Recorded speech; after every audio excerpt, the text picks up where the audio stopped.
everyone. Welcome to See the Invisible, Living with an Invisible or Rare Disease.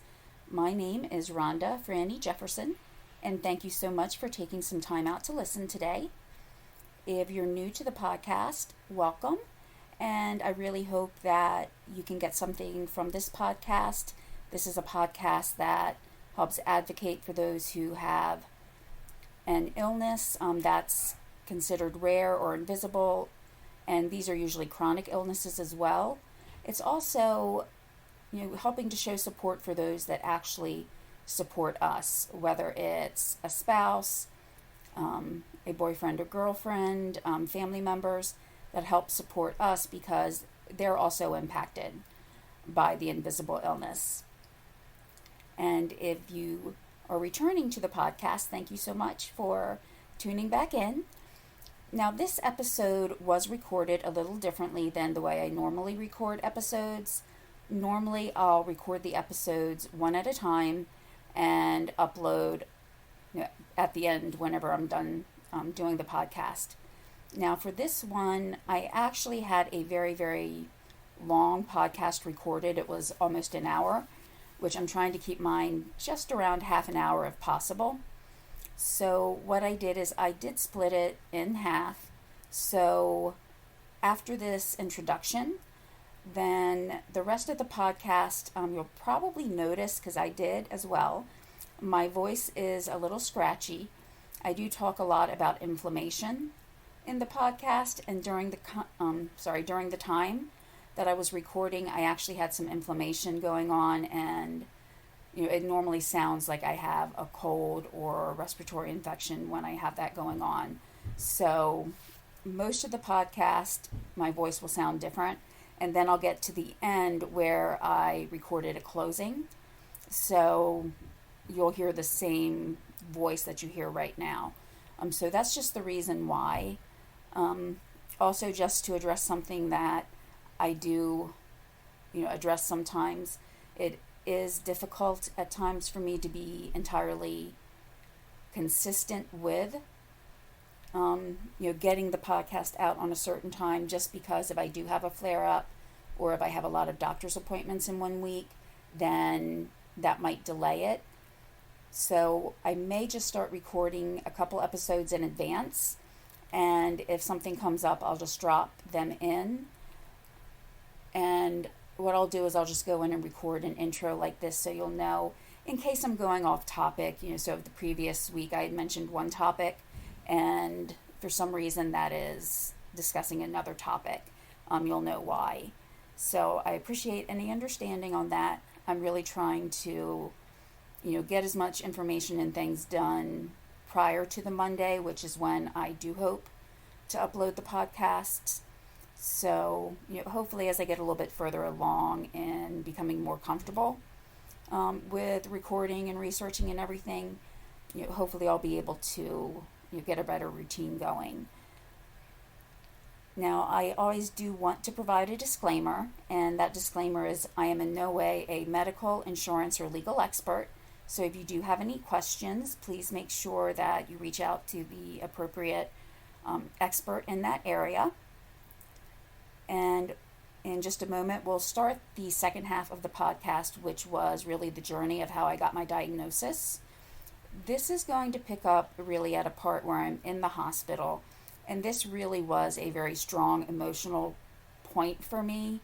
I really had a lot going on, not just me physically though, but when I saw or heard about something, it just had a really profound effect on me while I was in there, and it didn't impact me. It didn't even, impact anybody who was in the hospital with me at that time, but I'll always associate a certain date with my diagnosis, or at least being admitted to the hospital with that diagnosis. So, I will let you know, just in case it is something that, I find it hard to talk about myself. If you may, want to skip over that part, just skip over maybe the first 2 to 3 minutes after, the podcast itself actually starts. If I can go in and find the timestamp, I'll put that in the description. But I was admitted into the hospital the day that the Boston Marathon bombing took place. And so I'll describe kind of the feelings I had about that, because I just felt so much for those who were going, through all of that. And,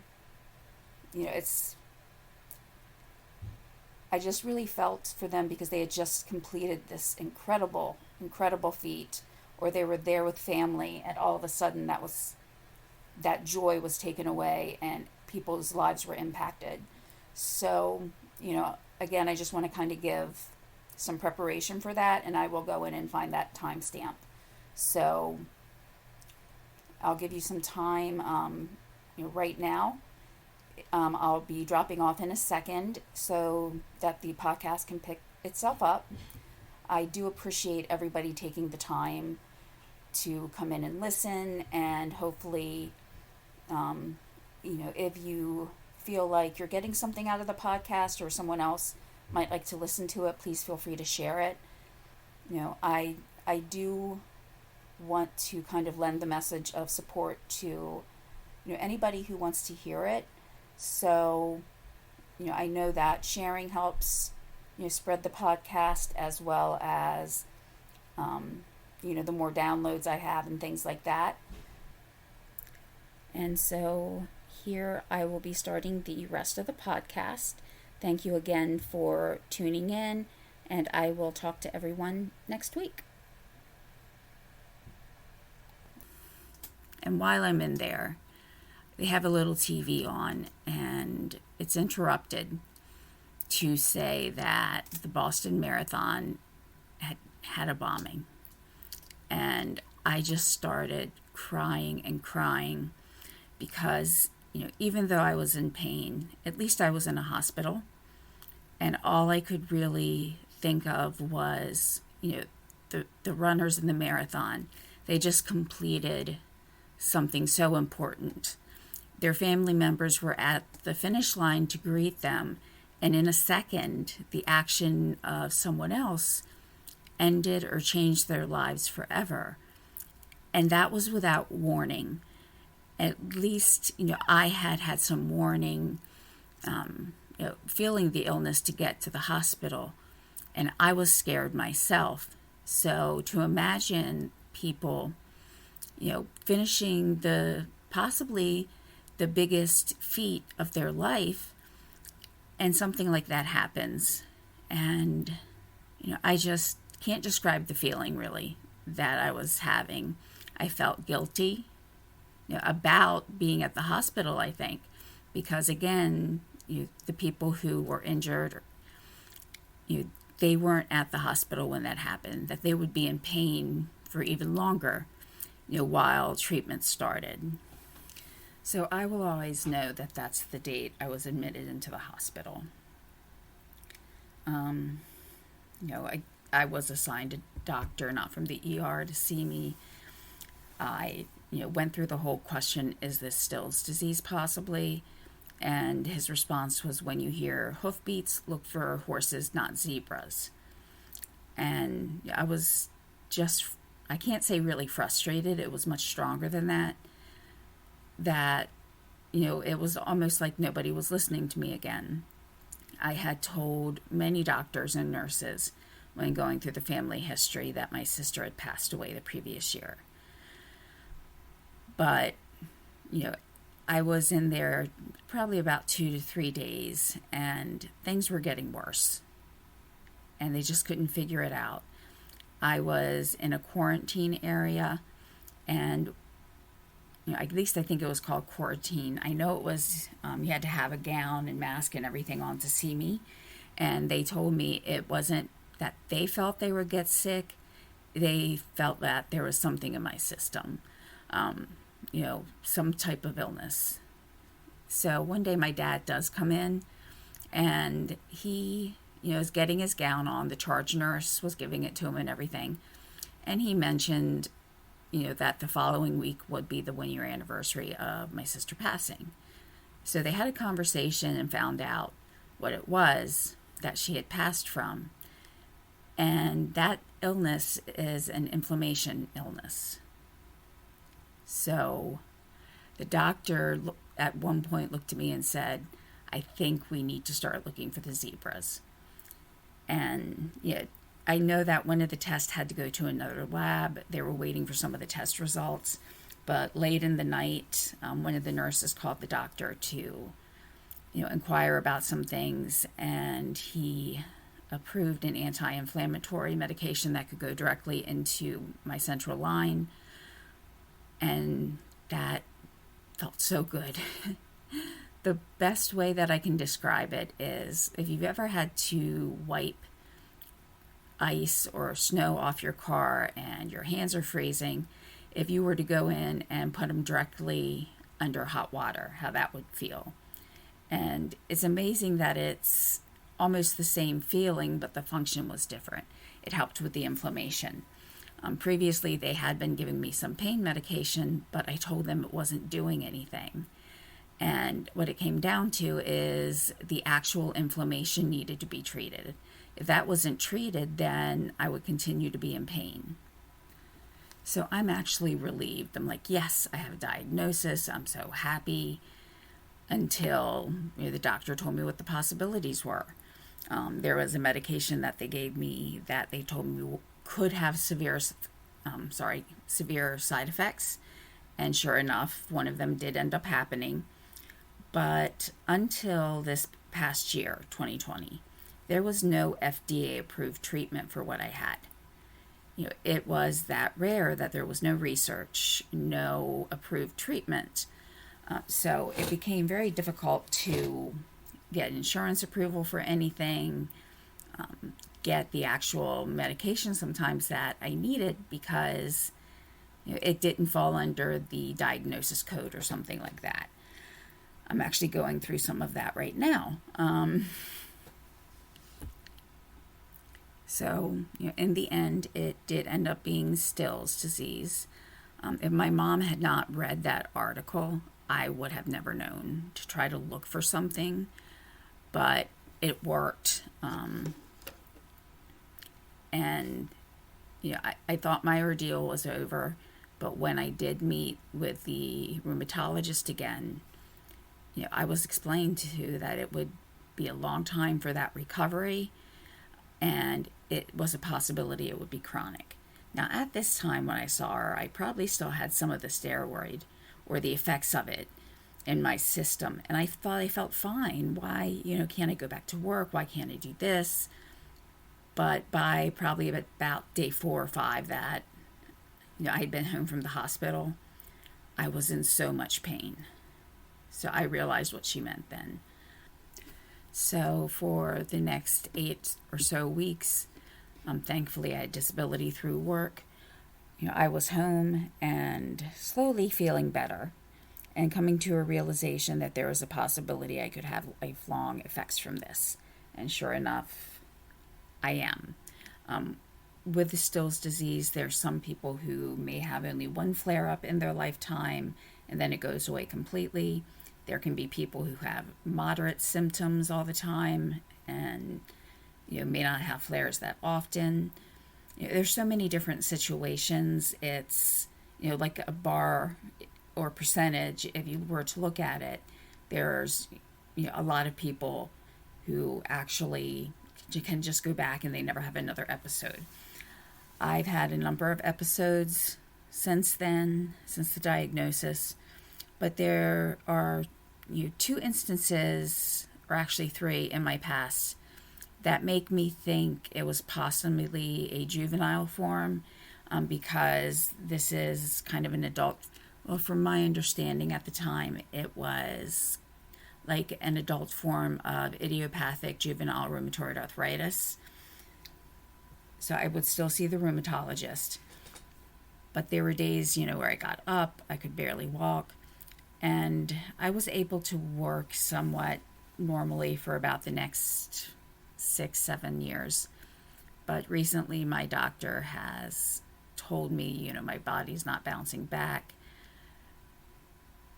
I had had an infection just before the flare-up that I had, and I'm prone to infection due to another illness, so they're kind of fighting each other. And the infection was really bad that time. And she's like, you need to come out.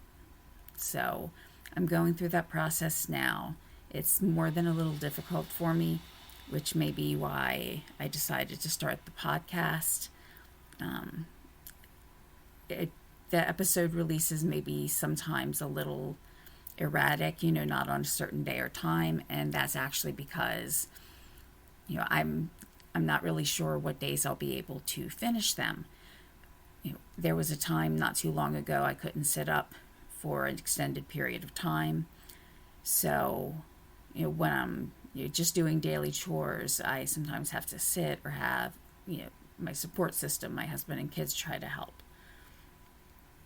So like I said, this did change my life. It was lifelong. I do think, looking back, there may have been times where I actually did have this as a child, as a form of the idiopathic juvenile rheumatoid arthritis. I was, I believe, in 4th grade, and I was sick for probably over 2 weeks. And I was just so afraid I'd be held back because of that. But, I had pretty much the exact same symptoms, and I remember this. Then when I went to college, I had 2 very similar instances again. And in one case, the professor actually saw me when I came walking in, and she said, no, I'm walking you back to your dorm. That's how bad I looked. And she actually did. She took my bag, walked me back to the dorm, went and got me something to drink. So I'm thinking I apparently look pretty bad here. My friends and roommates kind of got on a schedule of who was going to go get me lunch or dinner or something to drink. They were making sure to check in on me if my roommate was in class.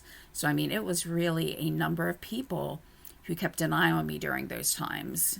And that happened twice. The physician's assistant that we had on campus, she couldn't figure out what was wrong. I had the whole sore throat and everything. That was feeling beyond what a sore throat should feel like, and the whole coughing and burning of the lungs. And, they couldn't figure it out. And I just remembered, too, there was a time, probably about 13 or 12 years prior to my diagnosis, that one doctor thought I had inflammation around my ribs, and that is part of the illness, that the inflammation is what actually causes the major issues with someone. That inflammation can damage any internal organ. So it's very, very important that I need to keep this as much under control as I can. And probably I also have a theory about the rash that comes along with the Still's disease. My hands, when I first saw them, it almost looked like they were covered in little teeny clear blisters. But then that kind of settled down, but still they were very, very red, and that's what led the doctor to think that it was eczema. Well, on other parts of, say, like my chest and everything, it was kind of a steady pink color. And then on my legs, it was almost like a marbled effect. And my thought was, the inflammation is closer to my skin on my hands. So being that close to the skin, it created a blistering. Then on my chest, it's not quite as close to the surface of the skin, but still close enough so that it was a steady red or pink. And then on my legs, it tended to be the furthest away, and that's why it created more of a marbling, because it was not, steady and close to the skin. So that was very confusing, I admit, because the source of the rash was the same thing, but it looked differently, and the doctors were actually attributing it to 3 different items or 3 different illnesses. So that was really how we came to my diagnosis. It took a long time. The first test that the one doctor ran for lupus was, more than a decade previous to when this happened. there was a lot of people, even within the healthcare field that had never dealt with anyone with this illness. One of the doctors even came and took a picture. And, at that point, I really didn't care. I was just so happy to have a name. But then I realized, after having to explain what it was to people, that, okay, I'm going to be explaining this for the rest of my life. It'd be one thing if, say, it was just rheumatoid arthritis. I think that's the one type of symptom that everybody is familiar with. But there are so many more aspects to what I have, and it was more than just the arthritis, more than the Crohn's-like symptoms. And so every day, yes, I'm still, having to explain some things because my symptoms also can mimic everyday colds or sinuses. Sometimes I have to sit there and try to figure out, all right, do I need to take some Benadryl because it's allergies? Is it sinuses, or could it possibly be the beginning of a Still's flare-up? And I just never know quite how to figure that out. Sometimes I will have a really good feeling about what it might be, but then other times it's just impossible to figure. So that even when one of my doctors will say, how are your sinuses? I'm like, well, I think they're okay. I still haven't figured out exactly how to figure out, what I'm really going up against every day. So one of the questions that I do get asked is Still's disease fatal? Technically, the disease itself is not, but the effects of it are. And what that means is the inflammation can cause damage or fluid to build up around the heart, the lungs. It can cause liver and kidney damage.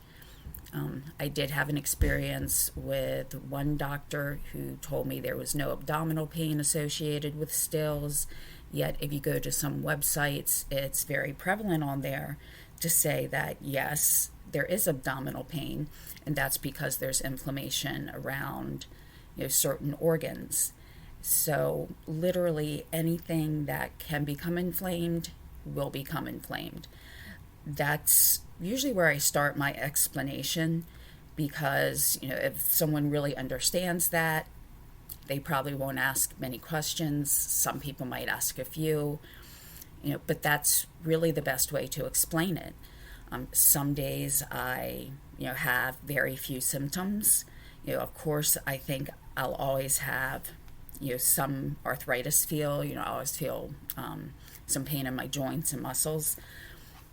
Other times, though, I don't always have the sore throat. I don't always have some of the other symptoms that are associated with it, but the rheumatoid arthritis part is pretty much always there. Still's disease, or probably any type of autoinflammatory disease, can lead to other issues. I've learned some terms I didn't think I'd ever know, like iritis. There's different types of arthritis. I have inflammation around my eyes. It's kind of a process. Every day I learn something new about this illness. We do need to keep a constant check on my liver functions, my kidney functions. I have a pulmonologist now also for the lungs. I don't have to see a cardiologist that often, but if I am having any type of pain or tightness in my chest, they'll usually send me there. The biggest hurdle really is the treatment, because it is an orphan disease and there's not a lot of research or a lot of treatments out there. It's hard to get the approvals through insurance. So it was nice to get the one approval last year of a medication that could be used to treat Still's disease, but everybody reacts to different medications differently. What might be a good treatment for one person is not the best for another person, so we still have a long way to go. If you cannot take that medication that was approved. You're still left taking things such as steroids that have a ton of different effects that it can have on a person. I even had to have cataract surgery because of that. So there's just a whole slew of different side effects. I can't really say how many people have actually been diagnosed with Still's disease or even an approximate. I've read so many different things where one article will actually say 1 in 100,000, some will say 1 in 500,000, and so forth. I myself think there's actually more out there. It's just they haven't been diagnosed. They might have felt like I did for so long, and if they haven't had a severe flare-up in a while, they're just trying to get through day by day, still feeling the pain but not getting any treatment. And that can have long-term effects because inflammation eats away at joints, and they can have long-term joint issues even if it doesn't start affecting the heart or the lungs and things like that. Now, a lot of people who have Still's disease, they may not have any future flare-ups. So there is a percentage of people who, they have an initial big flare-up, which means all the symptoms are, they're in full force, and it's really having an impact on their lives, kind of like mine did, where I did end up being hospitalized. Some of those people never have another occurrence. Some may have lingering and nagging symptoms all the time, but never have a major flare-up again. Then you have so many people, they just fall along this spectrum from either never having another occurrence to pretty much living in a constant flare-up. I have a support group online, and one time somebody was explaining what their day was like, and because it is their story, I don't want to say anything specific, but my thought was, I'm very lucky. Even though I have pain pretty much all the time, I know I have to watch out for a lot of different things in my life. I know my immune system's compromised. At least, I can get around somewhat on my own. I have fallen quite a few times. I've developed fibromyalgia. I do have some numbness in my limbs, normally along my fingers and my feet. So that was very, very weird. I would be walking and literally I couldn't feel part of my feet. And that kind of brought me back to a place where I remembered when my sister was in the hospital, and she had actually worked at that hospital before her diagnosis, and a few people did come up to talk to us, see how we were doing. And one of the women mentioned that she was walking one time and my sister told her that she couldn't feel parts of her feet. She also told us that sometimes she would go to stand up and not realize that her foot or leg was numb and she would fall. And, I have fallen more than my fair share. Sometimes I can get up on my own, sometimes I can't. I think one time I fell like 5 or 6 times in a 3-week period, and if you were to look at me, I was like one giant bruise. I actually didn't even remember one of the falls. My husband had to help me up, and when I was leaving a message with a nurse for my doctor, and my husband heard me, say how many times I had fallen, he, interjected and said, "No, you actually fell another time." So that is something that I've learned too with the fibromyalgia, is it can start to affect some cognitive abilities. So I had really been resisting going out of work for a long, long time. But when it got to a point where it was affecting my cognitive abilities, then, I did decide that, I couldn't really take a chance on making a major mistake. So some days I'm really good with that. Other days it's a struggle for me just to be able to, to put some thoughts together. Right now, thankfully, the good days outweigh the bad, but I can't really predict it. When I get up in the morning, I might seem fine, but somewhere in the afternoon, I start to lose focus and, have trouble, you know, really, I guess you would say, puzzle solving, trying to figure out things. Then other days, I'm completely fine the whole day. Other days, from the moment I get up, I know that I'm going to have difficulty. So sometimes if there's, inconsistent time frame between episodes, it may be that either physically I'm having some difficulties or even just the ability to, put together the podcast. I did actually start recording this on one day, but I got to a certain point where I couldn't even really put the pieces together of, a sentence. I would get to the last phrase and what I was saying didn't make complete sense. So that's very hard for me to accept, but it is something that I'm adjusting to. I've tried to adjust in ways in my life, such as buying Alexa. She's kind of an assistant, so if I know I have to do something, I have little speakers throughout the house and say, Alexa, remind me too, and give the information. That way I'm not forgetting anything important. A couple of years ago, Walmart started the pickup service for groceries.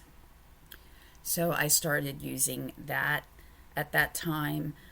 Since COVID-19, they have started delivery in my area. So as soon as that happened, I started the delivery service. One of my doctors even told me that she hasn't gone grocery shopping just because she knows that many of the patients that she works with, do have a compromised immune system, and she didn't want to take that chance. So, I'm grateful that some things have adjusted so that even in my daily life, after hopefully COVID-19 kind of calms down or evens out, we'll still have those, services where, I can get the essentials of everyday life because, going through a grocery store was extremely difficult. It wore me out basically. So I know this episode had to be split into 2 episodes. I guess I technically didn't need to split it up, but I really wanted to go through the details and give all the information. But I don't want it to sound like it's ultra negative. Even though there were a lot of times where, the diagnosis may have been missed, I do also know it's not something that any of the doctors see on any given day. For most of the doctors that I see, this is the first time they've encountered it. I have had a couple of doctors who have seen it, but in both cases, they worked in a larger area, whether it was for their residency or where they went to school. And that's where, they've seen it in the larger metropolitan areas, one in a larger hospital in Baltimore and one in New York City. So I was really thankful then that I didn't have to explain what it was, and they actually had some experience in it. So a lot of times, I will at least have something printed out before I go see a doctor, if they're new. But, I'm hoping with the approved medication that was approved around mid-2020, that this will kind of lend momentum for research on not only this autoinflammatory disease, but also any disease that, does have some inflammation parts to it. One of the things that honestly scared me was after COVID-19 started, I did read some articles where it did say that some children were getting an inflammatory illness, and it's really, really scary when your family's already prone to that. On the other hand, I also saw that medication that's used to treat rheumatoid arthritis did show a positive impact on those who were hospitalized for COVID. Now, I just kind of saw that on a tweet, I believe, but if I can find the article, I will go ahead and I'll go ahead and put that in the description notes. Again, I do like to stay positive, so what I'm hoping everybody takes away from this is not the fact that I had to go to a number of doctors or that it went on for a long period of time. What I'm hoping is that if you're having difficulty, that you'll see that there is light at the end of the tunnel, that you can actually get that answer, but keep on advocating for yourself. Know your rights. If there's a patient advocate at the hospital, speak with them. Just try to maintain or try to be prepared whenever you speak with someone. I know it's not always possible if someone's asking you a question, in the middle of something, but just try to have all your information available to, advocate for yourself. And again, know that, there are people out there who are trying to help you. Even if you have a bad experience with a doctor, you know what? There are other doctors out there. So try to find the one that's best for you. Just as with everything in life, there are different personalities, different approaches to things. So what one person may see as the best doctor for them, you might see as, the worst doctor or just subpar for you. So make sure you're comfortable in all of those aspects. So that's where I'm going to end this topic for today. As I've said in some parts of the podcast or some episodes, that sometimes my posting of new episodes might be delayed some, and that's just because sometimes I'm exhibiting more symptoms and it's harder to actually do the podcast. I know that I had been looking at different approaches on how to react when someone says something or does something, and how even different people can take a certain phrase or wording differently than the next person. So I was just going to look at those approaches. I did have to push that back a little bit because that would take a little bit more time to delve into. So I did just want to go ahead and share this topic as well. So I hope that everybody was able to get what I was hoping from this, that even though it's difficult at times, it's okay. You will find the answer. And I feel that this has actually made me a stronger person.